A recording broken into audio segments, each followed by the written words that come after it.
A snake! Oh my gosh. Snakes. I hate snakes. I'm scared of snakes. Okay? And I know that whenever I was scared, when I was little, I would always read this same exact book because I was scared of everything. So my mom bought me this, and it's called Herbert the Timid Dragon by Mercer Mayer. And whenever I get scared, this is the book that I turn to read. Okay, so I'm going to read to you Herbert the Timid Dragon by Mercer Mayer. You can see it's an old book. It's for Joel the Troll. Herbert the Dragon lived in a snug cave at the edge of the forest wild. Every night at bedtime, Herbert read a story from his favorite book, Knights in Armor. He loved the exciting tales of brave knights and princesses in distress. I wish I were a brave knight in armor, thought Herbert. But Herbert wasn't brave. As a matter of fact, Herbert was rather timid. You might even say he was afraid of his own shadow. Nevertheless, Herbert decided one day to leave home and seek adventure as a knight. He packed his bag and started out along the dusty road. He hadn't gone far when he came upon a broken-down carriage and a princess in distress. It was just like a story from his favorite book. Oh boy, thought Herbert, this is the chance for my first knightly act. Herbert coughed politely. May I help? He asked. The men fixing the carriage didn't understand dragon language. What they heard was a terrible dragon roar. They ran for their lives. 4 bowmen stepped out of the woods. Herbert didn't know they were the princess's royal guard. He thought they were kidnappers. He grabbed the princess to save her. The bowmen began to shout and shoot. Dragons are too scaly to be hurt by arrows, but Herbert was scared. And whenever Herbert was scared, he ran. So Herbert ran and ran and ran. He ran straight home to his snug cave. Herbert slammed the front door and bolted it shut. He breathed a sigh of relief. As for the princess, she began to rant and rave. Listen, you silly-looking dragon, she shouted. When my father, the king, finds out you've carried me away, he's going to cut off your head. Oh my, thought Herbert. What have I done? Look at this. He opened the door so the princess could leave.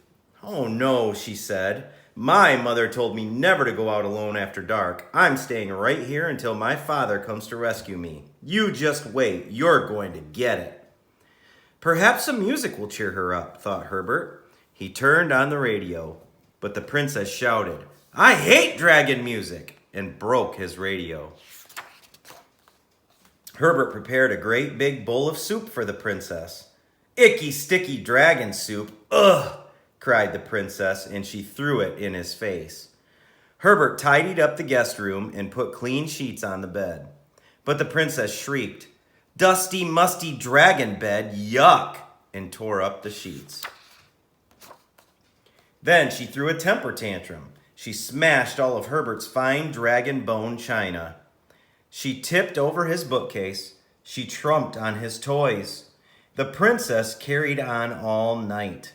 Herbert got very little sleep. In the morning, there came a loud banging at the door. Poking his head out of the window, Herbert saw a brave knight in armor. Come out and fight, you slimy dragon, shouted the knight, waving his battle axe. Herbert was frightened, and whenever Herbert was frightened, he got the hiccups. Herbert hiccuped and hiccuped and hiccuped. Billows of smoke poured from his nose. Needless to say, the brave knight in armor galloped away as fast as he could. That afternoon, the king and his whole army marched into Herbert's front yard. I'm going to make mincemeat out of you, O foul and villainous dragon, shouted the king. He couldn't be talking about me, thought Herbert. One look at the cannon and the battering ram, and Herbert was terrified. And whenever Herbert was terrified, he began to cough. Herbert coughed and coughed and coughed. Streams of fire and smoke poured from his nose and mouth. The great cannon melted. The battering ram caught fire. The army panicked and ran away. "Now look what you've done, you terrible dragon," said the princess. "You've scared away my father's army." In a huff, she pushed Herbert aside and left, slamming the door behind her. Herbert was broken-hearted. He had certainly made a mess of things. "I guess I'm not cut out to be a brave knight in armor," he thought. For days, Herbert just slunk around his cave, feeling very unpopular. Then a troll friend of his dropped in for a visit. "Herbert, have you heard the news?" he asked. Of course, Herbert hadn't. His radio was still broken. "It's just awful," said the troll. "After you melted down the king's cannon and scattered his army, the evil Duke of Dingbat and his bandits kidnapped the princess and carried her away to the castle Grouch. And the king has no army to rescue her." Well, dragons usually have treasure lying around, and Herbert just happened to have a wagon load of gold in his cellar at that very moment. "I will take my gold to the castle Grouch and ransom the princess," thought Herbert. "It's the least I can do." He set off for the castle Grouch, pulling his wagon load of gold. Herbert knocked at the gate of the castle Grouch. "Hello," he called. "I'll trade you this wagon load of gold for the princess." But the Duke of Dingbat didn't understand dragon language.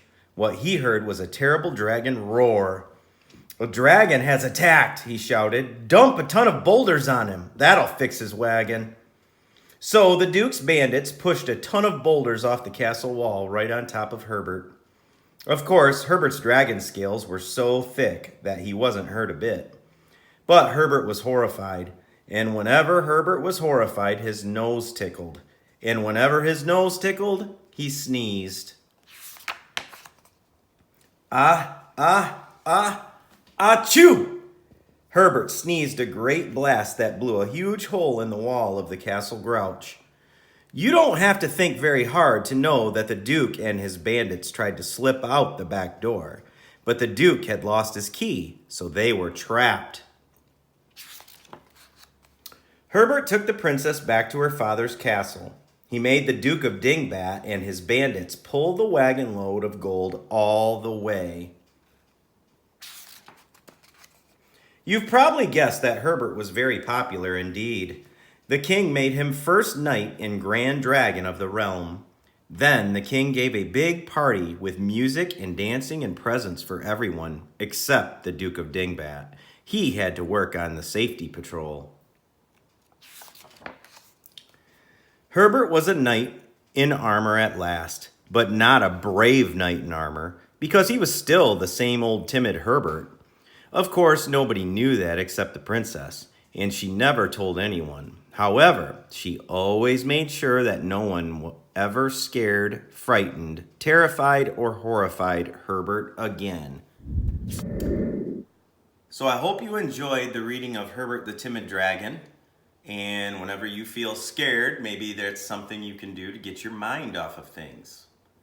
Until next time, I'm Mr. Van Epps. Have a great day.